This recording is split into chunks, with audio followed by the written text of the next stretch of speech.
नमस्कार, मी मनीषा जयप्रकाश. आपण पाहत आहात लोकसंदेश न्यूज. पाहूया आजच्या सविस्तर घडामोडी. भारत माता की जय आणि वंदे मातरमच्या जयघोषाने परिसर दुमदुमला. माजी सैनिक, कुटुंबीय, विद्यार्थी आणि नागरिकांचा अभूतपूर्व प्रतिसाद. हातात तिरंगा, मनात राष्ट्रभक्ती आणि ओठांवर भारत माता की जय, वंदे मातरमचा जयघोष अशा अत्यंत उत्साहपूर्ण आणि देशभक्तीने भारलेल्या वातावरणात सांगली शहरात 300 फूट लांबीच्या भव्य राष्ट्रध्वजासह आयोजित करण्यात आलेली तिरंगा पदयात्रा अभूतपूर्व उत्साहात पार पडली. माजी सैनिक संघटना, त्यांचे कुटुंबीय, दामाणी हायस्कूलचे विद्यार्थी, युवक, महिला आणि सांगलीतील देशप्रेमी नागरिकांनी या पदयात्रेत प्रचंड संख्येने सहभागी होत शहरात राष्ट्रभक्तीची लाट निर्माण केली. आमदार सुधीरदादा गाडगीळ, युवा मंच आणि भाजप सांगली शहर जिल्हाध्यक्ष प्रकाश डंग यांच्या उत्तम नियोजनाखाली या भव्य पदयात्रेचे आयोजन करण्यात आले होते. राष्ट्रध्वजाचा सन्मान, राष्ट्रीय एकता, अखंडता आणि राष्ट्रप्रथम हा संदेश जनमानसापर्यंत पोहोचवणे हा या पदयात्रेचा मुख्य उद्देश होता. पदयात्रेत 300 फूट लांबीचा भव्य तिरंगा हे नागरिकांचे मुख्य आकर्षण ठरले. हा अवाढव्य राष्ट्रध्वज हातात धरून चालणाऱ्या हजारो नागरिकांचे दृश्य अत्यंत प्रेक्षणीय आणि अभिमानास्पद असे होते. तिरंग्याच्या 3 रंगांनी सजलेले रस्ते आणि देशभक्तीपर घोषणांमुळे संपूर्ण सांगली शहर राष्ट्रभक्तीच्या रंगात रंगून गेले. ही पदयात्रा केवळ एका पक्षाचा उपक्रम न राहता संपूर्ण सांगलीकरांचा एकमेव सामूहिक उत्सव बनला. तसेच माजी सैनिकांचे कुटुंबीय, विद्यार्थी आणि सर्वसामान्य नागरिकांच्या उत्स्फूर्त सहभागामुळे या पदयात्रेला व्यापक जनसमर्थन लाभले.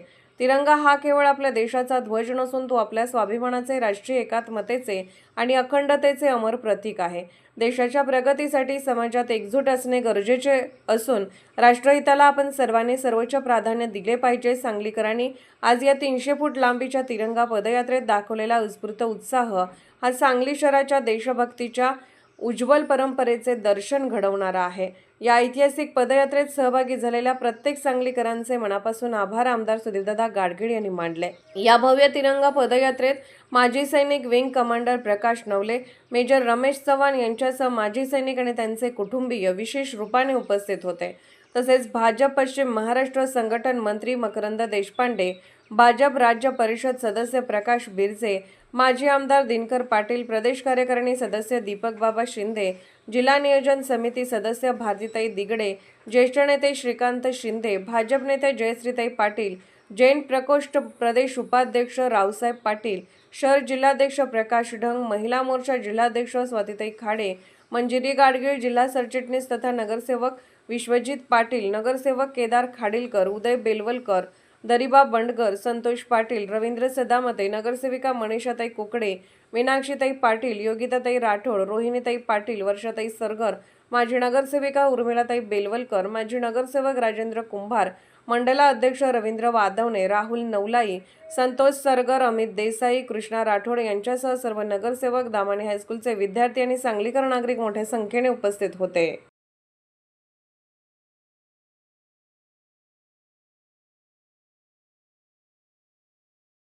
आपल्या मुलामुलींसाठी आपण अनुरूप स्थळे शोधताय?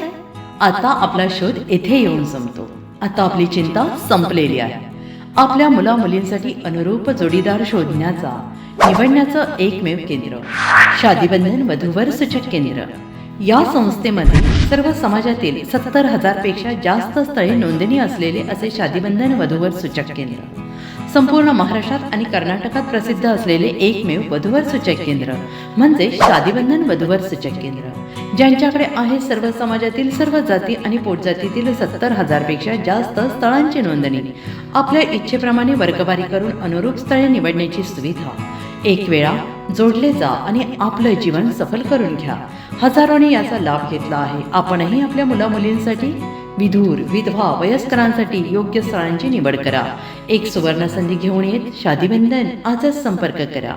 शादीबंधन वधूवर सूचक केंद्र, लोकसंदेश न्यूज ऑफिस समोर, महाराष्ट्र स्क्रॅप जवळ, 100 फुटी road, Sangli. Pincode 416416. Customer care number 9922864545. आमच्या वेबसाईटवर स्थळे पहा. आमची वेबसाईट आहे www.shadibandhan.in.